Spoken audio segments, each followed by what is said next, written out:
একজনকে প্রশ্ন করা হলো, আপনার জীবনের সবচেয়ে গুরুত্বপূর্ণ নারীকে? তিনি উত্তরে বললেন, আমার স্ত্রী।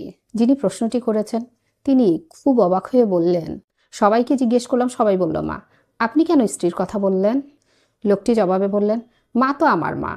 মা আমাকে জন্ম দিয়েছেন, পৃথিবীর আলো দেখিয়েছেন, 9 মাস আমাকে গর্ভে রেখেছেন।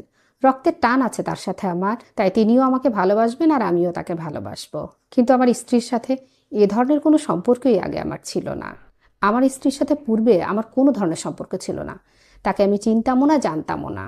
তাও সে তার জীবনের সবচেয়ে গুরুত্বপূর্ণ মানুষগুলোকে ছেড়ে আমার কাছে এসেছে। যেই মেয়ে বাবার বাড়িতে কোনোদিন রান্না করেনি, সেই মেয়ে আমার বাসায় হাত পুড়িয়ে রান্না করে। আমার স্ত্রী বাবার বাড়িতে তার বিলাসবহুল জীবন ছেড়ে আমার কুঁড়ে ঘরে এসেছে।